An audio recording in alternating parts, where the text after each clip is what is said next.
probably signing my death warrant by writing this account. I know for a fact that I'm breaking at least a dozen federal laws with penalties that could send me to prison for the rest of my life. But jail time is the least of my worries. I fully expect to get grabbed one of these days by a squad of government goons, a hood being placed over my head, before I'm put on a secret flight and transported to some godforsaken black site on the far side of the world. They'll make me disappear, toss me into a dark pit, and leave me there to rot. You don't mess with these people. Not if you want to live. But none of this matters now. I've accepted my fate. Because the stories I need to tell are too important. The public must know the truth about the threats we face. This isn't going to be easy to explain, but I'll do my best. For the past 2 years, I've worked within a top-secret government project, jointly financed by the Department of Defense and some of the wealthiest individuals and largest multinational corporations on the planet. What is our purpose? Well, perhaps you've heard of the multiverse theory. That is the idea of alternate universes which exist in parallel to our own. Well, our scientists have not only proved the existence of multiple universes, but have developed the technology to allow human beings to cross over and visit these alternate versions of Earth. I'm not going to give away many details of the technology we use to cross over, or the science behind it. I'm avoiding this area for 2 reasons. Firstly, I wish to protect my identity for as long as possible, and therefore I have no intention of revealing my precise role in the project. Don't get me wrong, I know the government will catch up with me eventually, but I want to keep them guessing for as long as possible, and I need to stay alive long enough to finish my story. Secondly, I don't want to drop any hints to America's enemies that would help them develop their own transdimensional portals. I know for a fact that China and Russia are working on their own TDPs, and they'll probably get there within the next couple of years. But the situation is fucked up enough already, and a multiverse race will only exacerbate the problem. However, it goes without saying that our portal technology took years to develop and cost many billions of dollars, not to mention the human cost and casualties. To be fair, the taxpayer hasn't fitted the entire bill, as a vast amount of money has been pumped in by the private sector. On paper, this is a scientific mission, but the reality is more complex. The political and business elites look at our world in fear for the future of humanity. With overpopulation, climate change, the threat of war, and global pandemics all in the mix, many experts believe our world is doomed, and so are looking for an exit strategy. Terraforming Mars isn't considered feasible, nor is sending a generation ship to another star system. So, their plan is to find an alternate version of Earth that's less damaged and fucked up than our own, and establish a seed colony upon it. Needless to say, this colony will be populated by the wealthy elite and their offspring, as they leave the rest of us to burn on this slowly dying planet. Pretty fucked up, right? But believe it or not, this isn't why I've decided to sacrifice myself by whistleblowing on this top-secret project. What really gives me nightmares is what I've seen on the other side. The terrifying alternate worlds, and the monsters which inhabit them. These evil and ruthless civilizations are technologically advanced, and so surely capable of building their own TDPs, now that we've unwittingly revealed that it's possible to travel across the multiverse. My worst fear is that these monsters will cross over to our world, unleashing hell and fury upon us. This brings me to the story of my first mission. Our visit to Earth 217. A hellish dystopian world which I was lucky to survive.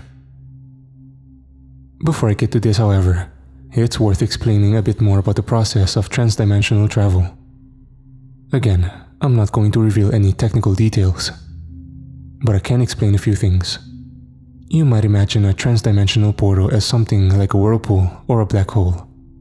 This is the way such portals are often portrayed on TV and in films.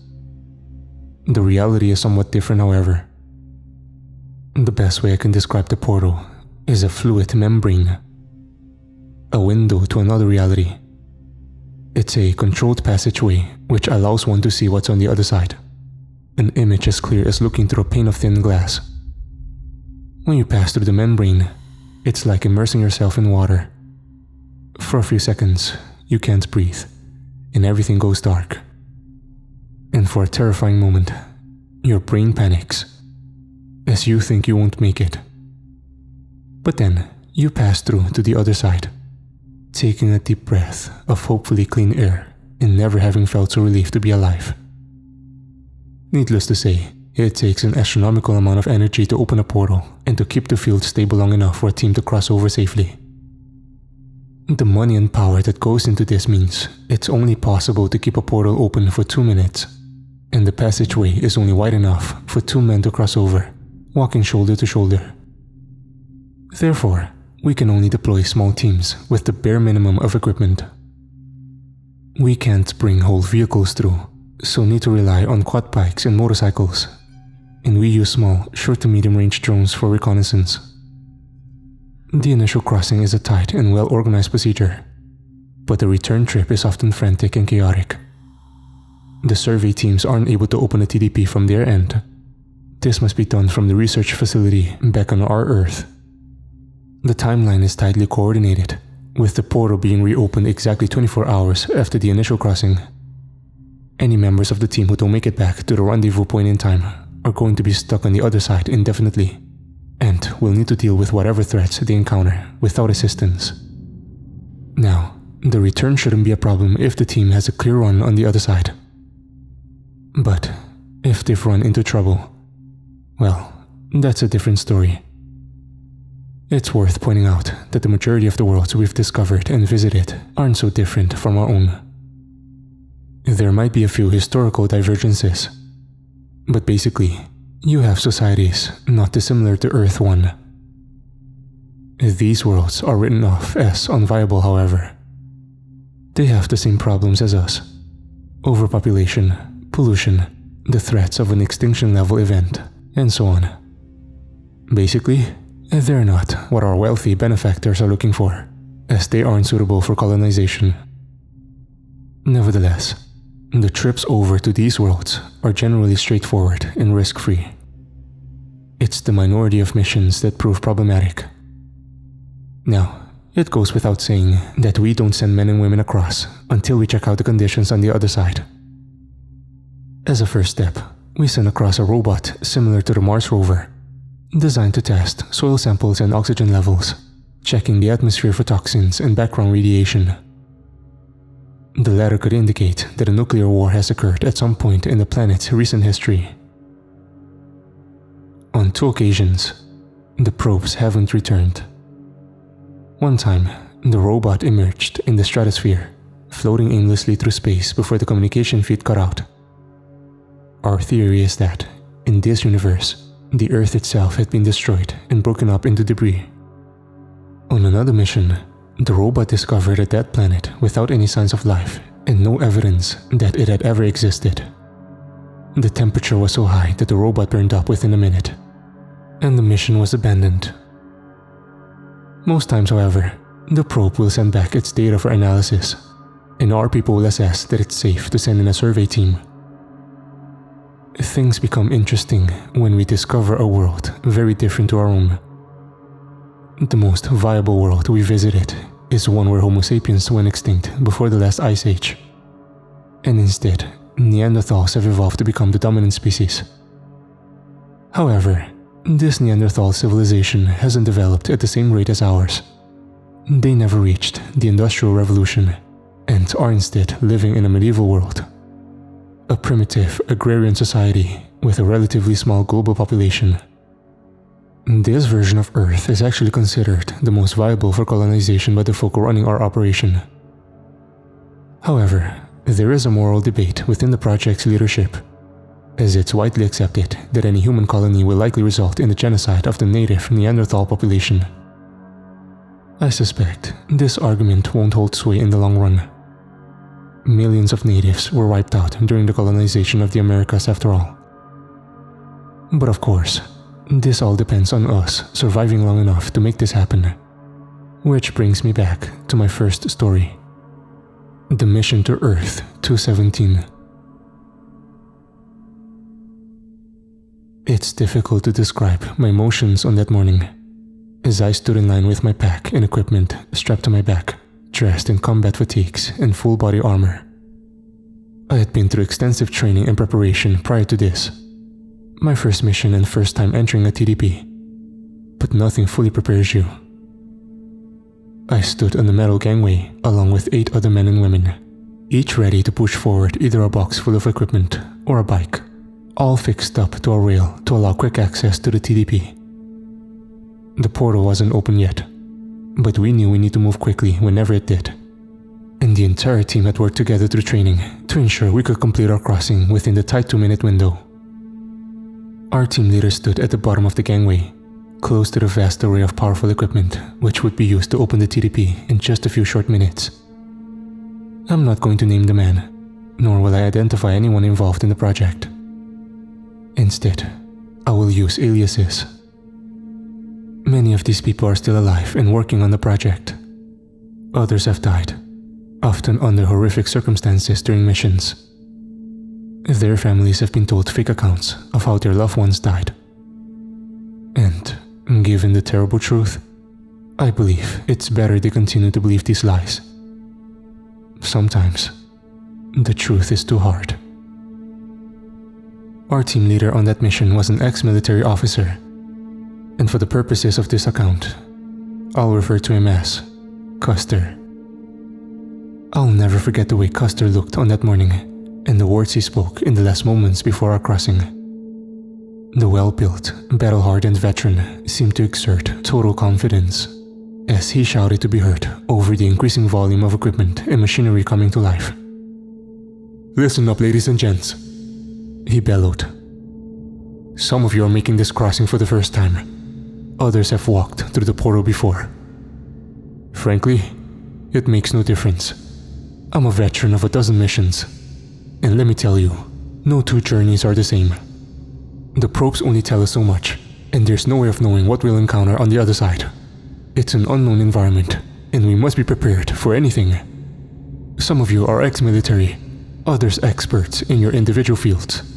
Geologists, climatologists, anthropologists, tech and communications. You're all vital members of the team. But never forget that this is a team, and I am your leader. Military or not, when we're in the field, my word is final. Remember your training, listen to my orders, and you'll get home safely. Now, am I making myself clear?" "Yes, sir," we answered in unison. The ex-military personnel doing so rather more enthusiastically than us civilians. Other than Custer, there were 3 other members of the security team: Mitch, Jerry, and Cass. All were heavily armed and appeared focused and deadly serious. If they were as scared as me, they were doing a good job hiding it. The rest of the team was made up by our medic, who I'll call Doc, our tech guys, Phil and Juan, and our team geologist, Helen. It was a damn good team, and we'd spent weeks in intense training in preparation for this mission, forming close bonds with each other in the process. I can't help but feel a terrible sadness when I think back to that time, given what happened. But, in that moment, we were still a team, pumped up with adrenaline and ready to undertake our mission. My legs were shaking as the spectrometer burst to life, the power surging through the conductors as the initializing process was commenced. My brain was racing as I imagined all the things that could go wrong. Would today be the day that the stabilizing field failed and the whole facility was blown to kingdom come? Or perhaps the entire team would fall into limbo, lost in the nothingness between the 2 universes. But I had to put these fears to the back of my mind, as there was no time for hesitation or doubt. Suddenly, there was a burst of blinding light, followed by a wave of intense heat, which almost knocked me off my feet. When I opened my eyes, I saw it. The transdimensional portal. a window to another world suddenly opened up against the back wall of the bunker. I stood there awestruck for a moment, staring at the incredible scene before me. Perhaps part of me still hadn't believed a TDP was possible, and my brain couldn't come to terms with it. But I was soon awoken from my trance by Custer's barked orders. "Move, goddammit! Get the equipment through! The clock is ticking!" I remembered my training as I shoved the metal container boxes down the rail, physically exerting myself as I worked with my team members. 2 minutes, that's all we had. I didn't think we'd make it. But Custer knew what he was doing. Container boxes and vehicles went down the rail and through the portal, followed by people. Human beings disappearing into a fluid membrane, temporarily ceasing to exist in any universe, until they suddenly emerged in an alternate reality.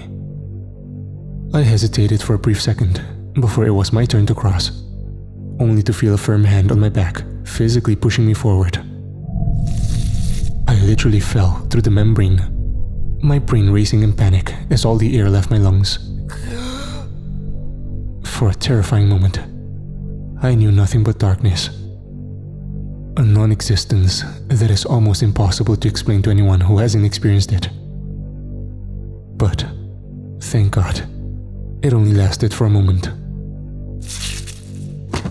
My limp body spilled out on the other side of the portal, hitting the ground hard as the bile rose up my throat and I vomited all over the grass. My head throbbed and my whole body shook as I struggled to breathe. And I adjusted my eyes to my new environment. A moment later, someone pulled me up to my feet, and I was amazed that I could stand without support. I glanced back just in time to see the portal vanish into thin air. It was too late to turn back. We were over here in this alternate universe, and entirely reliant on our colleagues back on Earth 1 to bring us home. If anything went wrong over there, we'd be trapped here forever. A terrifying prospect. But I couldn't think about it in that moment. I needed to focus on the mission. "Welcome to Earth 217, ladies and gents," Custer boomed. People around me were already jumping into action. Our security people setting up a defensive perimeter, while our tech guys recovered and set up their equipment, checking that nothing had been damaged during our crossing. I examined my surroundings, finding myself standing on top of a small grassy hill. The sky above was blue, with only a few specks of white cloud to be seen, and the morning sun shone brightly on the eastern horizon. All this was a good sign, as was the fact that I was breathing clean air. "Not bad, huh?" came a voice from behind me. I turned around to see Helen, our team's geologist, an attractive and intelligent woman in her late 20s. Helen was one of my closest friends during our training. "Looks good," I agreed, without committing too much. "Could be our Goldilocks world," Helen added. "But we still have tests to run." "Air quality is all good," said Juan, one of our tech guys, as he typed into his laptop. "Let's get the transmitter set up, then we'll send the drone for a spin." There are a couple of things I should clarify about our insertion point before I continue this account. Our research facility was purpose-built for this project, and intentionally located in an isolated and sparsely populated corner of the continental US. For obvious reasons, I'm not going to reveal the location, but suffice to say, it's pretty much in the middle of nowhere. When we cross over, the team will arrive at the exact same location on the alternate version of Earth. And the theory is that there will be nothing much located on the other side of the portal, allowing us to get in and out without drawing attention. Usually it works out that way, but not always. We use small remotely controlled drones to survey the surrounding area, most of which is empty countryside. However, on our Earth, there is a small town located about 10 kilometers from the insertion site. And often, the town will also exist in the alternate worlds we visit, although not always in the manner we'd expect. However, Another and safer way of finding out about the civilization is simply to set up a transmitter and receive any indigenous radio signals or television broadcasts in the vicinity. We've learned almost everything we need to know about numerous alternate worlds by using this simple method. For the next few hours, we got to work, patrolling the perimeter, taking soil samples, and collecting and analyzing data. The initial survey didn't bring up much of concern. If anything, the air was cleaner and less polluted than back home. My job, for what it's worth, was to analyze the drone footage and broadcasts to make an assessment on what type of civilization we were dealing with. And what I found did raise a few red flags. We sat down after lunch to provide our intelligence briefing to Custer. Sitting cross-legged in a circle as our leader stood over us. I'll confess that I found his stern gaze and authoritative voice rather intimidating, especially in this alien and unknown world. "What have you got for me?" he asked, or rather demanded. I gulped before replying. "Well, sir, the drone has brought back footage of the surrounding area, and we found no signs of life. The town exists in this world, but it appears to be uninhabited, and the evidence suggests it's been so for quite some time. The buildings are crumbling, and whatever vehicles we can see are rusted wrecks. Most of the roads in the area are nothing more than dirt tracks. The road to the north looks like it's been paved in the recent past, but clearly it's not a busy throughway. We've not seen any human beings, although that's not to say there's nobody around." "What about the airwaves?" Custer interjected impatiently.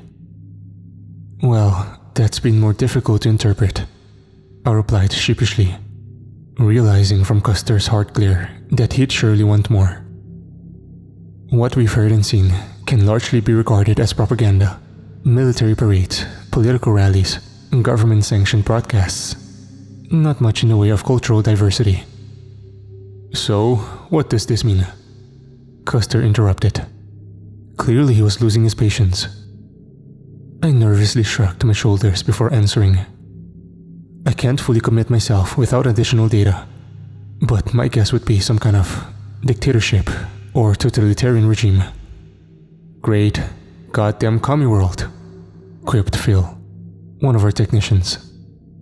His joke earned him a few sniggers from the assembled team members, but a hard glare and harsh words from our leader. "Shut your damn mouth," Custer shot back. The former military officer stood still for a moment, staring off into the distance as he engaged in quiet contemplation. After a tense delay, he opened his mouth to speak, delivering his orders concisely and with confidence. "We're going in," he commanded. I temporarily forgot myself, calling him out in shock. "Are you sure about this, sir? What about the protocol?" "Damn the protocol," Custer shot back angrily. "I'm the leader over here, and what I say goes. We must gather more data. Isn't that what you said?" I nodded my head in reluctant agreement. "Well, so it's settled.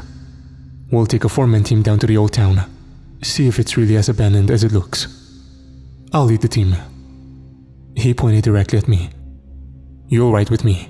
Cass and Doc will be our backup. We move out in 10. Get your shit together, people." I experienced a moment of intense dread in that moment.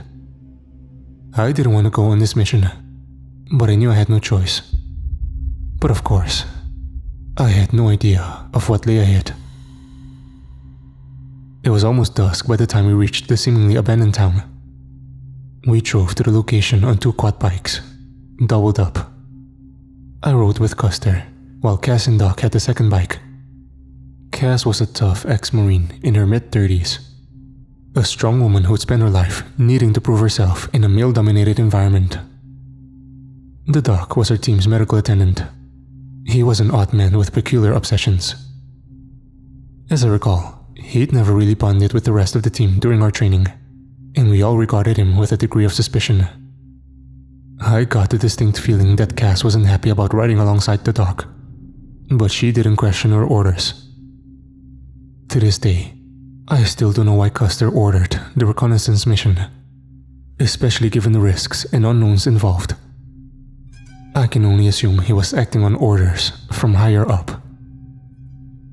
The town itself could be described as anywhere USA. Small, out of the way, and unremarkable. When we descended from the hills and drove through the main street, we confirmed what the drone footage had already told us.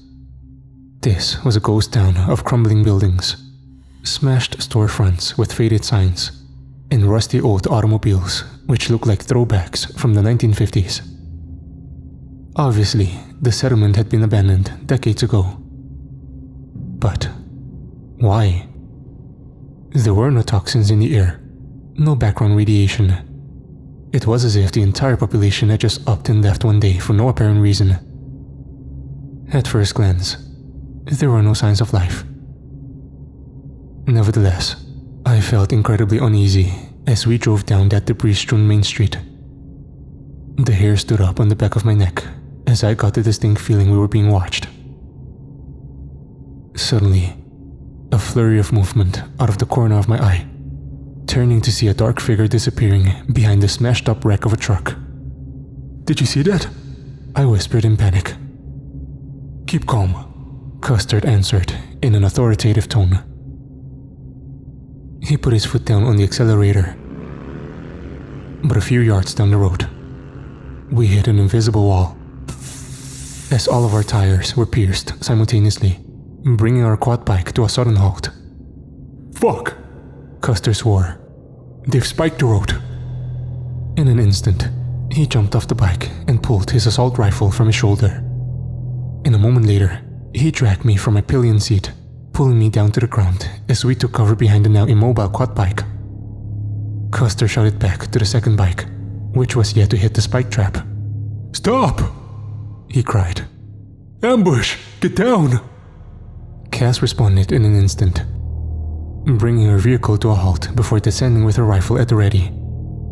The dog kept his head up, scanning the horizon with curiosity, until Cass pulled him back. I peeked over the top of our vehicle and saw the street suddenly come to life, as armed figures emerged on rooftops and shattered windows, aiming their guns straight at us. I don't know how our drone had missed this armed group during its run, but obviously they had remained hidden in order to mount an ambush. In a panic, I scanned the street and counted at least a dozen armed men and women surrounding us on all sides. There were only 4 of us, and only Custer and Cass were armed. I know little about combat, but it seemed obvious to me that we wouldn't stand a chance if it came to a shootout. A tension-filled standoff ensued, before a voice on the other side broke the silence. "We got you outgunned and surrounded. You don't have a chance. Put your guns down and come out with your hands up." I couldn't see the man speaking, but it sounded like he meant business. Judging by his response, Custer clearly agreed. "Fuck," he swore under his breath, before calling out his response. "Okay, we're putting our guns down. Don't shoot us. We mean you no harm." "We'll see about that," answered the suspicious voice from the other side. Custer carefully laid his assault rifle down on the ground before he slowly stood up, his hands raised above his head. I copied his actions, as did Cass and the dog. My whole body shook as I struggled to stand. I couldn't believe we'd stumbled into this deadly situation and feared what these people would do to us. "Just let me do the talking," Custer whispered in my ear. I felt angry, knowing our team leader had gotten us into this mess. I had no idea what Custer was going to say to our captors. How could he possibly explain our presence here? Gradually, the ambush party emerged from their hiding places, approaching us with caution with their guns still raised. I watched our captors under the fading light and was surprised by their appearance. The 12 included men, women, and even children. They were of various ages and different races, but all appeared disheveled and malnourished, their eyes tired and hungry, and their faces filled with desperation. All were thin to the point of being emaciated and wore ripped and soiled clothing. I'm no expert on firearms, but their guns looked ancient and obsolete. A combination of World War II era rifles and civilian shotguns. All in all, they looked like the kind of ragged, armed survivors you'd expect to find in a dystopian wasteland. One of our captors stepped forward, slinging a grease gun over his shoulder as he came. He was a black man with a noticeable scar across his face and a hardened look in his eye. He seemed like a man who'd been to hell and back. And by the way he carried himself, I suggested he was the leader of this ragged band. "Wise decision," he said, with a slight grin on his dry lips. I recognized his voice, realizing he was the one who'd called for a surrender moments before. Custer opened his mouth to reply, but he never got the chance. In that moment, everybody's attention was drawn to the rooftops overlooking the street. I heard a low animalistic growl, which chilled me to my bones.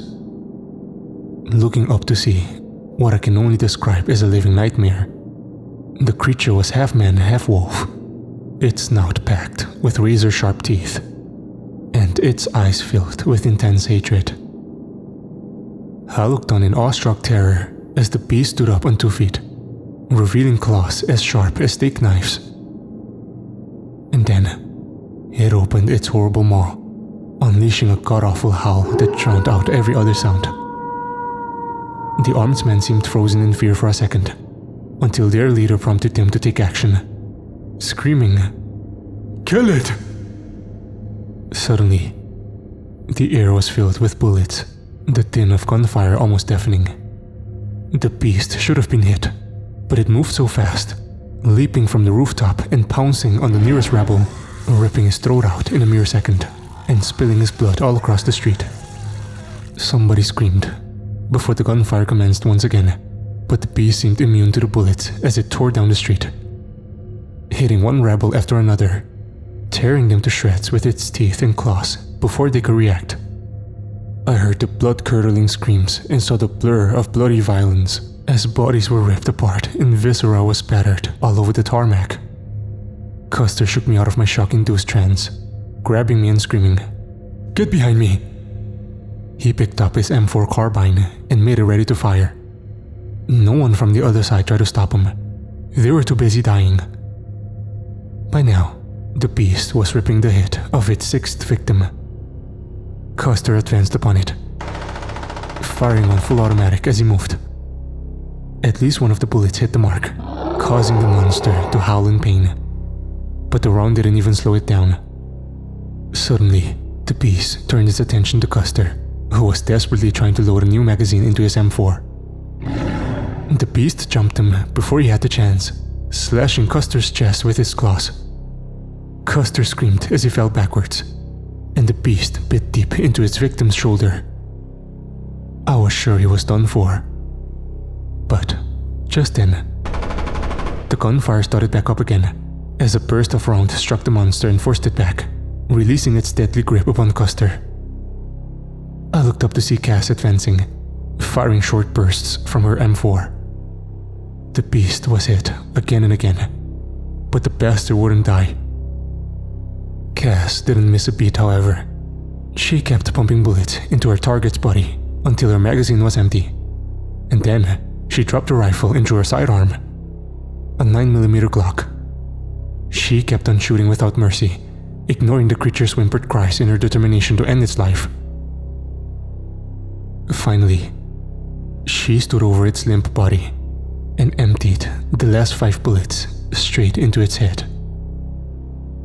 This coup de grace seemed to do the trick, as finally the beast stopped moving, its life force extinguished. Slowly, the survivors emerged from their hiding places to survey the carnage left behind after the savage attack. A lightning assault and battle that had lasted less than 2 minutes. Kaz and I ran to Custer's side, quickly establishing that he was still alive despite his horrific injuries. I looked on in horror at the deep wounds to his chest and shoulder. He'd lost a lot of blood, and clearly was in considerable pain, groaning in agony as he struggled with every breath. Cass placed pressure on his shoulder wound to stem the bleeding as she called out, "Doc, where the hell are you? We need your help." I scanned the blood-strewn street for our medical man, finding him leaning over the body of the wolfman, poking at its ribs as if he were conducting a postmortem. Fascinating. The exoskeleton on this animal is unlike anything that occurs in nature. It's almost as if someone set out to design the perfect killing machine. I needed to place a firm hand on the doctor's shoulder to bring him back to reality. "God damn it, Doc!" I exclaimed angrily. "Custer is hurt bad. You need to see to him." The doctor appeared rather annoyed and taken aback, but he complied. "Yes, of course. Let's see what we can do for him." He leaned down beside the wounded officer, shaking his head and tugging as he opened his medical bag. "He's in a bad way," the doctor said, as if stating the obvious. "I can bandage up his wounds and give him something for the pain, but most of my supplies are back at the base camp. I'll need to get him back there and stabilize him. Otherwise, he'll never survive the journey home." Cass nodded grimly. With Custer incapacitated, she'd taken on the role of team leader, and no one was questioning her. "Okay," she said. "The tires are out on the lead quad bike. The doc needs to take Custer back on the second bike, which means we'll need to stay here." I couldn't believe what I was hearing. "So, we're stuck in this hellhole?" I exclaimed in dismay. "Calm down," Cass replied. "I'll radio back to base and get Mitch and Jerry to ride down here on the motorbikes and pick us up. If we ride pillion, we'll get back by sundown, in time for the rendezvous. It's cutting it fine, but we'll make it." I was far from convinced. None of this was part of the original plan, and there were about a million things which could go wrong. I knew how tight our window was, and if we were even 5 minutes late arriving back, we'd be trapped here forever. But this wasn't even my biggest concern in that moment.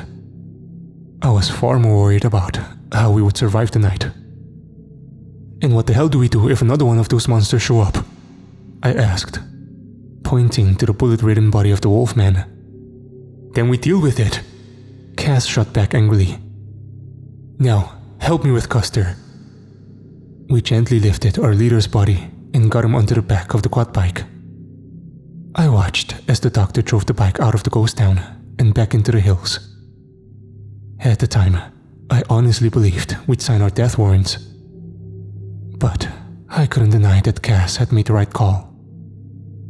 While Cass radioed back to base, I turned my attention to the surviving rebels, watching as they tended to their fallen comrades. Some said tearful prayers over the shredded remains, while others recovered their weapons, ammunition, and anything else they had on their person, including food, tobacco, and various other trinkets and personal effects, as meager as they were. In all, 6 of the dozen rebels had been slaughtered in the beast's lightning assault, half of their numbers killed in just under 2 minutes. "I guess we should be thanking you people." I turned around to see the rebels' leader approaching, his weapon shouldered as he extended his hand in friendship. Only moments before, he'd been holding us at gunpoint, but things had changed very quickly. I took his hand and shook. "Wyatt's my name, and these are my people. Well, what's left of them." I introduced myself and expressed my sorrow for his losses. Then I nodded to the dead beast laid out on the roadside. "What the hell was that thing?" I asked incredulously. Wyatt seemed puzzled by the very question. "What do you think it is?" he replied. "Looks like a goddamn werewolf," I quipped, only half joking. "Sure," Wyatt confirmed with a shrug. "But this one is a rogue, a hunting dog which got away from the Aryans. Now they roam the countryside, killing everything that moves." Alarm bells started ringing inside my head. "Hold up. Aryans? You mean like Nazis?" Wyatt appeared even more puzzled. "Nazis, yeah, they started off that way, back during the final war. There's something far worse now. But how can you not know this?" I felt a twinge of panic, realizing I'd given away too much. "We're not from around here," I answered meekly. "Well, that much is obvious," said Wyatt. "You aren't Aryans. That's obvious too. But the guns, equipment, and vehicles you have are far better than anything we've got. You might be from another district, but the Aryans rule the whole world. Hell, they even have bases on the moon and colonies on Mars." I saw Cass had finished her call and was now listening in on our conversation, shooting me a reproachful look as a warning not to say too much. But I didn't see any way of explaining this to Wyatt, nor did I see any advantage in keeping secrets from him. I took a deep breath before answering. "We come from another world. Or more accurately, another version of this world. Our scientists have worked out a way of crossing from our dimension to the next. And so here we are." I expected Wyatt to laugh in my face, but he didn't. Certainly, the rebel boss appeared shocked by my admission, but he didn't dismiss my explanation out of hand. I guess when you live in a world run by Nazis and overrun by werewolves, it's going to take a lot to faze you. Wyatt looked thoughtful for a moment before replying. "In your world, does the USA still exist? Is that where you come from?" "Yes," I confirmed. "We're Americans." Those words seemed to bring Wyatt some comfort, to know that his country still existed in some alternate version of Earth. Cass interjected at this point. "Who are you people anyway? The American resistance?" Wyatt shook his head, and I saw the sorrow in his eyes before he began his sorrowful explanation. "We used to be, many decades ago. America stayed out of the war in Europe during the 40s. And when the Nazis eventually conquered us, they allied with people who looked like them and brutalized the rest. The same thing happened all across the world. Nations conquered and populations trampled under their damn jackboots. They enslaved some and slaughtered the rest. First by firing squads, then by gas chambers and mass starvation, and finally by releasing viruses designed to kill non-Aryans. Millions wiped out. Whole continents emptied. Now, the Nazis' descendants live in fortified plantations and citadels. They've used their evil science to create their damned master race. And worse." He pointed to the dead werewolf. "Monsters like this, they're the result of their twisted experiments. Intelligent and super strong predators, trained to be obedient to their masters."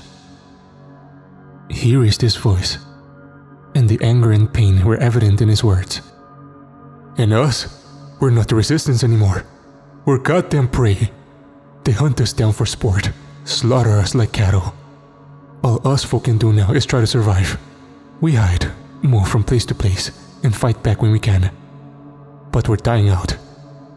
Year after year, our numbers grow smaller." He sighed and lowered his head, tears welling up in his eyes as his surviving comrades gathered around him. His story was horrifying, but I had no doubt he was telling the truth. This world was a place of living nightmares, one of Nazi super soldiers, genetically modified werewolves, and human hunting. I'd never imagined I would visit such a terrible place. But here we were, right in the middle of this shit. I was still trying to come to terms with what Wyatt had told us when Cass brought the conversation back to business. "What will your people do now?" she asked. "It's too dangerous to travel on foot after dark," Wyatt replied. "We'll need to hold up here until dawn." He pointed down the street. "There's an old church down there. Not much, but it still has 4 walls and a roof. We'll take shelter there tonight. I'd suggest you come with us. It's the safest place to wait for your rescue team." "Fine, let's go," Cass replied, motioning for me to follow. I felt a cold chill as we walked down the tarmac. Somehow, I knew we were in for a hellish night. The old church was predictably a wreck, but as Wyatt had promised, It still had 4 walls and a roof, which made the place more habitable than most in the ghost town. Wyatt and his team went to work as soon as we took up residence, using discarded pews and various debris to barricade the doors and windows. Clearly they expected a further attack during the night, whether by Nazis, werewolves, or whatever the hell else was out there. We'd barely survived the last attack, so I dreaded to imagine what would happen next. Cass helped to organize the rebels' defenses, taking charge and adapting to the situation with typical military efficiency. I could do nothing but admire her courage and resilience. Cass knew all too well that I was no fighter, so she gave me her Glock pistol and ordered me to stay at the back. She gifted Custer's M4 to Wyatt and gave him a quick tutorial on its use. The rebel leader looked as pleased as Punch with the upgrade. After the defensive preparations were made, there was little to do but wait. I engaged Wyatt and his people in conversation in an attempt to find out more about their world society and tragic history, but they were understandably distracted and perhaps unable to answer my questions. It was a terrifying time as we sat in the ruined church, staring out into the darkness, waiting on whatever nightmares might emerge to devour us. I did wonder why I'd ever gotten involved in this operation. What madness had driven me to come to this hellscape? Perhaps Cass shared my regrets. But if so, she showed no signs, remaining cool and focused throughout. I can't describe the relief I experienced whenever I heard the whines of the motorcycle engines, followed by the burst of communication from Cass's radio. I eagerly glanced out the window and saw the 2 security men riding in on their bikes. Our rescuers had finally arrived. My elation faded when I looked at the tired and desperate faces of Wyatt and his people, realizing we would be leaving them behind. But, as it happened, fate intervened. As Mitch and Jerry pulled up in front of the church, a 3rd vehicle drove in from the opposite direction, its heavy diesel engine drowning out the sound of the motorcycles. I looked on in horror as a grotesque Jeep-like vehicle tore down the street, its powerful headlights illuminating the tarmac. The large automobile was heavily armored and bristling with weaponry. And something much worse. 3 human skulls mounted to the hood in a horrific display. "Fuck," Wyatt swore as he came up behind me. "It's Steiner and his hunting party. They found us." I looked into the man's hard eyes and saw his fear for the first time. Terrified, I turned back to the window and saw 3 figures emerging from the Jeep and moving with speed. Muscular and athletic men in dark body armor and carrying alien but deadly-looking assault rifles. And from the rear of the vehicle leapt not 1 but 2 of those hellhounds. Vicious werewolves as the feral we had previously encountered, except these 2 were clearly trained and under the control of the Aryan hunters, obeying their every command. Mitch and Jerry were out in the open, apparently unaware of the immense danger they were in. At least, until Cass shouted them a 1-word warning. "Run!" The gunfire started a second later as the Nazi hunters opened up with their rifles. Mitch and Jerry ran for it while laying down covering fire. They couldn't make it to the church in time, so they took cover in a disused gas station across the street. The soldiers made it by the skin of their teeth as bullets flew and hunting dogs snarled. By then, all hell was breaking loose as the rebels opened up and the Aryan death squad began their assault. Just then, Cass grabbed me by the shoulders and forced me away from the windows. "Stay down and keep out of the way," she screamed at me before taking up her firing position and joining the battle. I did as I was told, taking cover behind the pews and laying low as the gun battle raged in all its fury. As I cowered in the corner, I missed much of the anarchy which followed. But I did witness the bloody results. 3 of the rebels fell in quick succession. A man's head was blown off not 10 yards from me, a woman cut down by a burst of automatic fire, and a kid who could have only been 14 or 15 got hit by shrapnel from a grenade. The carnage was horrific, and I feared we were about to be overrun. But Wyatt and Cass continued to fight back fiercely, moving from window to window whilst laying down suppressing fire. Suddenly, there was a pause in the firing, and for a brief second, I dared to think the battle was over. But then a single shot rang out, striking Wyatt in the shoulder, the impact throwing his body backwards. "Shit!" Cass swore as she abandoned her position and sprinted towards the barricaded door. A moment later, there was a mighty explosion which rocked the entire structure. The room filled with dust, and my ears were ringing. I looked up and was horrified to see the barricade breached. A figure emerged from the chaos, moving with immense speed as he shot a rebel through the head and tore across the floor. Cass tried to stop him, but he floored her with a blow to the face. A second later, a ferocious werewolf tore into the church after its master, slashing a rebel to shreds with its mighty claws before he could get off a shot. Suddenly, I realized there was nothing and no one standing between me and the beast, and I would need to defend myself.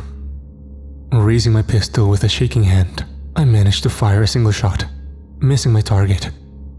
The beast was so fast, and I never got a chance for a second attempt. I screamed in terror as I saw the hellhound bear down upon me. In an instant, it was on top of me, knocking me to the hard ground and pinning me down, its sharp claws cutting into my chest. Its maw was only inches from my face, its foul breath making me retch as its teeth snapped. I was certain I would die there and then, my head ripped off by the beast's mighty jaws. But clearly, its master wasn't done with me yet. I heard a loud, high-pitched whistle, and suddenly the beast released me, retreating to his master's feet.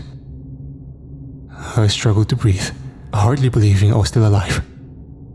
I looked over for my pistol, but found it had been thrown clear out of my reach. I couldn't stand in any case. Helpless and defeated, I glanced at the jackboots of my assailant, scanning upwards to see the muscular body and black combat fatigues and the large weapon aimed at my head. I noted the death's head emblem on his uniform, surely a throwback to his Nazi ancestors. He appeared like you'd expect a pure-blooded Aryan to look, blue-eyed, blonde-haired, and with chiseled Nordic features. But he glared down upon me like a predator would look upon its prey, casting a cruel and sadistic gaze which showed no hint of compassion or capacity for mercy. When he spoke, it was in English, but his accent was vaguely European. "You people killed 2 of my men," he said in an accusatory tone. I struggled to reply through my quaking lips, stuttering my words. We didn't come to kill anyone." I regretted my words as soon as I spoken them, but the Nazi surprised me by merely shrugging his shoulders and laughing. "No matter, those boys were weak. The truth is, our race has become soft. It's good to have some worthy adversaries after all these years." He paused, looking me over with contempt as I lay helpless before him. "Although evidently, you are no warrior." I spluttered, unable to find the words to respond. The Nazi grunted in disgust. "Cat got your tongue, subhuman? Well, let me introduce myself. I am Commander Steiner, Elite Hunter General of District 23, North America, and you are an intruder in my district. Evidently, you're not one of these wretched bandits. Your equipment and weapons are too sophisticated. So, who in Hitler's name are you?" I kept my mouth shut, knowing all too well the consequences of revealing the truth to this monster. Steiner looked amused by my pitiful show of resistance. "Fine. It will be enjoyable forcing the truth from you.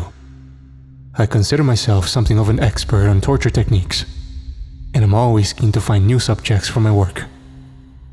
Steiner grinned sadistically as he shouldered his rifle and drew a sharp and long dagger. I shuddered in terror at the sight of the blade, wanting to run, but knowing I wouldn't make it far. Steiner's werewolf never took its eyes off of me, its fangs dripping with blood and its eyes filled with hatred.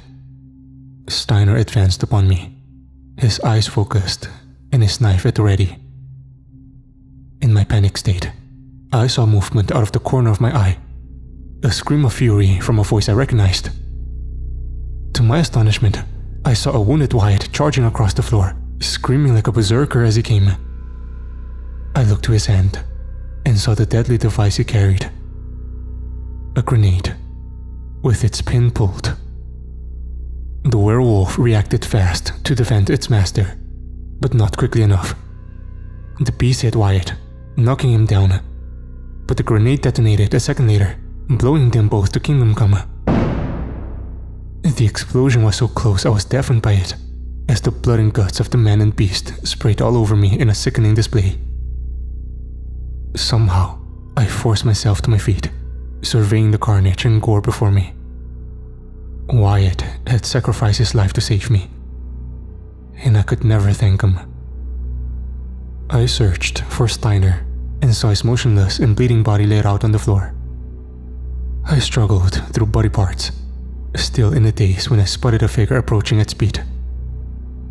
To my relief, I saw it was Cass, badly bruised but on her feet and still fighting. She grabbed me firmly, shaking me out of my stunned gaze. "Come on, we've got to go," she cried. A moment later, and we were running out of the church and back onto the street. "Wait here," Cass commanded, temporarily leaving me on the sidewalk. I looked at the old gas station and saw what remained of Mitch and Jerry, the security men who were meant to rescue us. Jerry lay sprawled across the street, his head almost severed from his neck. Meanwhile, Mitch sat leaning against the wall, his head slumped and his guts torn out, the M4 laying by his side. A dead werewolf, riddled with bullets, lay about 6 yards from him. Evidently, the two men had died fighting the beast. I spared a thought for my fallen comrades before being interrupted. Just then, the hunter's grotesque jeep pulled up alongside me, with Cass in the driver's seat. "You can't be serious," I exclaimed in disbelief. "You want to ride in that thing?" "You got a better idea?" Cass shot angrily. "We need to get back to the camp before sunrise, unless you want to become a permanent resident." She was right again, of course. And so, I jumped into the passenger seat of the Nazi Deathmobile, and we sped out of the ghost town, leaving the death and carnage behind us. We raced up the hillside at I don't know what speed, tensely watching the clock all the way. And we arrived back at the camp with literally minutes to spare, just as the morning sun was rising over the hills. Helen and the others looked on in shock and no doubt concern when we approached in our commandeered vehicle. A death jeep decorated with human skulls isn't exactly the type of car anyone's happy to see. "Where the fuck did you get that thing?" Helen exclaimed, as Cass and I jumped out of the jeep. "And what the hell happened to you?" she added in concern, no doubt noting the blood and gore covering me from head to toe. "No time to explain," I answered frantically. "We have to go." "Where are the others?" Helen added in confusion. "Dead," Cass answered firmly. "What about Custer?" "He's dead too, I'm afraid," answered the doc as he suddenly emerged to greet us. His injuries were too severe. "Fuck," Cass swore. I was also upset at the news, but there was no time to grieve, as just then, there was a burst of light and energy on the hillside, only yards from where we stood. They were reopening the portal from the other side, creating a passageway for our return. I scanned the base camp and saw how the team had already packed up our gear, ready to ship. It was protocol not to leave any equipment behind when we left. But this mission had already gone to shit.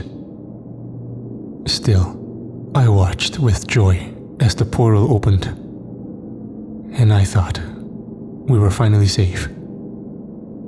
But once again, I was wrong. I heard it first. The ominous drone of rotor blades. And then Juan, one of our technicians, cried out and pointed. "What the fuck is that?" I looked in that direction, horrified to see an attack helicopter approaching at great speed. It was something akin to an Apache, but of a different design. Heavily armored and bristling with weapons, a swastika clearly visible on its nose. "Jesus," I mouthed. There was no time for anyone to react before the killer aircraft opened up, pumping machine gun bullets into our camp. Phil, our second technician, was caught out in the open, torn to shreds by high-velocity rounds, his body performing a macabre death dance before dropping to the dirt. Juan cried out his friend's name and had to be physically restrained by Cass in the dock. "It's too late. We've got to go. Leave everything. Just get through the fucking portal." We all started running, beating a hasty retreat as the bullets kept flying. One by one, I saw my comrades descend through the portal. The doc, Juan, and then Helen. Cass waited for me, waving and shouting frantically as I sprinted towards the opening. I don't know why, but I paused at the last moment, turning and looking up at the chopper. I saw the man in the cockpit and was shocked because I recognized him. Steiner. His head was bandaged, but it was definitely him. I would recognize his cold, predatory stare anywhere. To my surprise, he was no longer shooting. Instead, he simply watched, observing our hasty retreat. I froze for a second, but Cass saved my ass once again, tackling and physically shoving me through the portal entry. We left that vile world in an instant, descending into darkness and limbo before we emerged on the other side. Our bodies collapsing onto the metal gangway back at the facility. "Close it!" Cass screamed. But there was no need, as a moment later, the power shut down and the link to the other world was broken.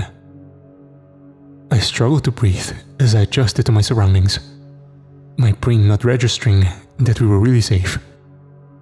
In an instant, we were surrounded by security men, medical staff and technicians, all appearing shocked and frightened.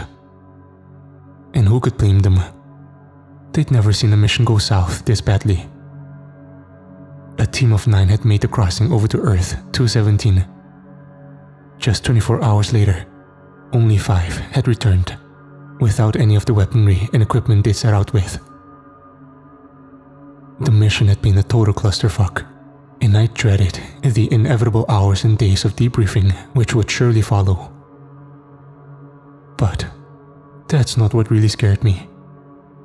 I couldn't forget about Steiner, the Aryan commander who'd seen our transdimensional portal firsthand and was now in possession of all our team's equipment. The Nazi fuck would surely report his findings back to his superiors, and who's to say the Aryans aren't capable of building their own TDP, given time? The thought of those monsters crossing over to our world keeps me up at night. Still, I thought Earth 217 was the worst we would ever encounter. But once again, I was wrong. There are parallel worlds out there just as bad, and perhaps even worse. I know, because I've been to them. And if the feds don't track me down before then, I'll tell you all about these hellscapes. Because this is shit. People need to know. Until next time, my friends.